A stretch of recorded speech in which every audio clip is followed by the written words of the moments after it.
Let's go. Okay. Come on, Stormbreaker. Back to work. Must hurry, okay? People are dying. See you down there.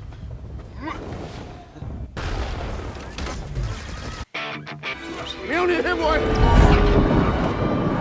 Mjolnir?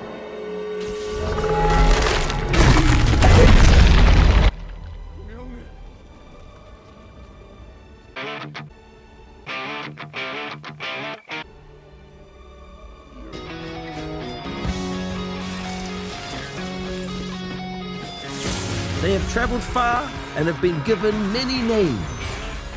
But to those who know them best, they are simply known as Love and Thunder. Hello world of YouTube and welcome to another episode of ARC, the show where I get to be an asshole reviewing comics. While Thor Love and Thunder was a tonal mess that felt like a parody at times, its title gives me the chance to talk about a comic book story involving Thor that I've been collecting for the past decade, have finally finished and read, and I'm going to talk about today. I'm talking about the Blood and Thunder arc that ran from 1993 through 1994. It is a 13-part story that not only exists within the Thor comics, as you would expect, it also exists within the Silver Surfer comics, which is where I got my start with it, and the Warlock Chronicles / Warlock and the Infinity Watch comics. And it's a co-written joint with Ron Mars and Jim Starlin, who created the Warlock Chronicles, while having a plethora of talented artists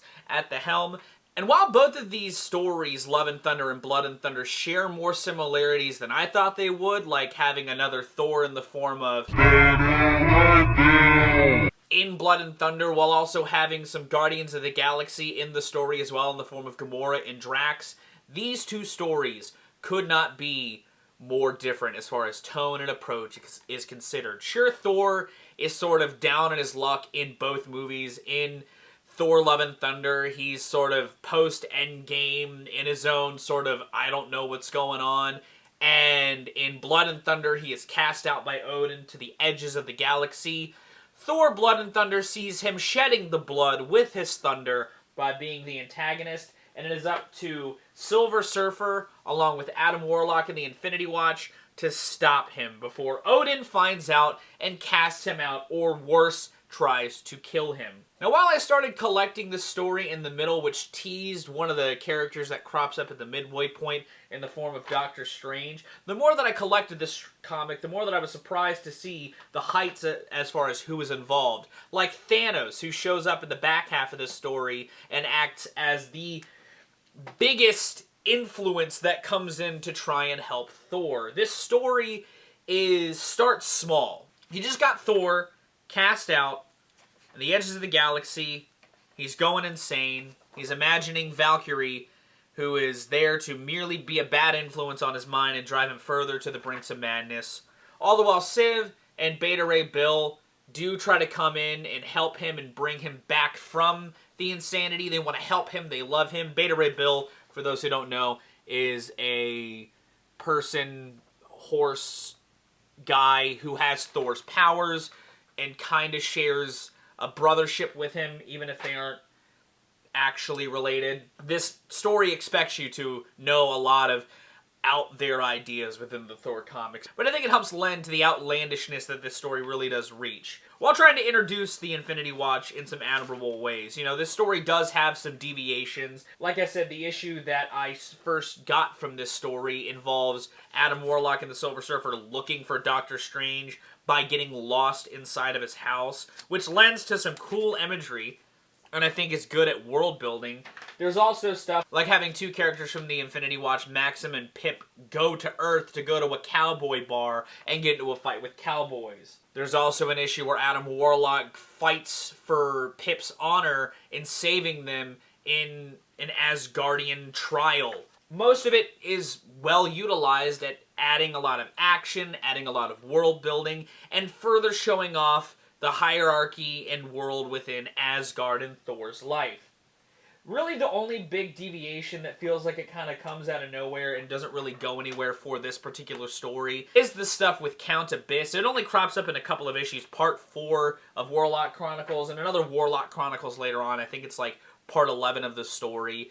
But these deviations feel like they're trying to add to the story, and it more feels like they're building to something else, because the character doesn't really go anywhere. It just more acts like seeds planted to further flesh out Adam Warlock's overall story, which definitely feels like part of Jim Starlin's doing. Which makes sense given Jim Starlin was trying hard to bring back Adam Warlock in tandem with creating Thanos along with Gamora and Drax. But it at least does comic book stuff in the form of planting seeds for you to continue reading this particular person's story, which I feel like is also a core component of this, because again, you've got all of these heroes in the kitchen. You've got the Infinity Watch, which is a lot of people. You've got Adam Warlock and his connection with not only the Silver Surfer, but characters like Doctor Strange. You've got Thanos, who comes in and has a relationship with the Silver Surfer that's pre-established. There's a whole universe that this feels well embellished in, and I feel like is what I love about comic books so much. I enjoyed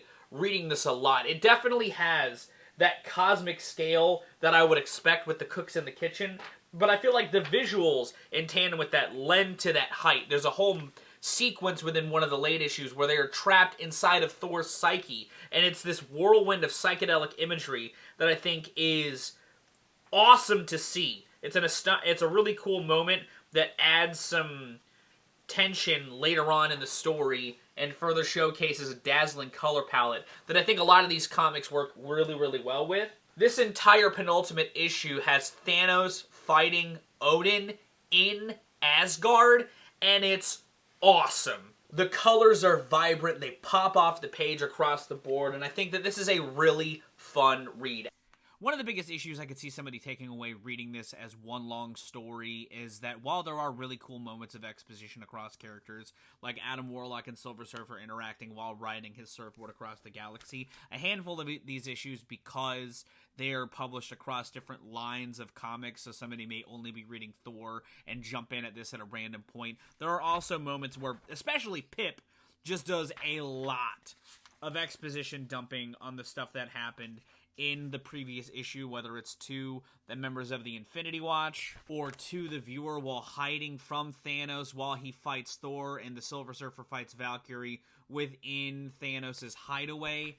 It can feel a little detractory. I think that there's some flavor text there that helps characterize Pip a bit amidst that exposition, but I do also feel like it does crop up a bit too much, even if it is understandable. As somebody who likes Thor and would consider himself more of a casual Thor fan, this has been a big story that I've wanted to get to, and I'm glad it lives up to a lot of the hype that I had instilled in me. I don't think it's going for any big concepts, but I don't think it has to. It leans more on its world and its lore to build upon that and create a gratifying read, in my opinion. You know, the only reason why Thor even gets more powerful is because the Infinity Watch doesn't listen to Adam Warlock's call, and he gets a hold of the Power Stone, which makes him all the more terrifying the more that this comic goes on, which is how Thanos gets involved. I like that this is a post-Infinity War world, and Thanos gets to help within that. You know, he knows the power of the stones, and I like that he's utilized outside of just being this brute force dude.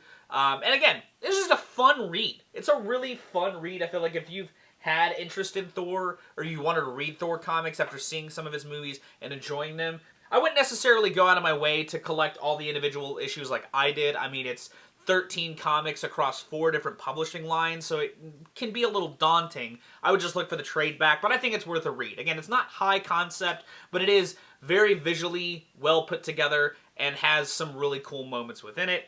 What did you think of this video? Did you like it? Did you not? Let me know your thoughts in the comments down below. Did you like Thor Love and Thunder? Let me know your thoughts on that in the comments down below as well. If you liked this video, be sure to give it a like. If you want to see more of my music, gaming, and general notary content, be sure to subscribe. Special thanks to my patrons. If you want to join the ranks to get early access to content, exclusive content, or to help drive the community, it's linked in the description. I'm going to go, though. Thank you again so very much for watching. I've been Viral Rack. You guys have good days, lives, and situations, and I'll see you another day.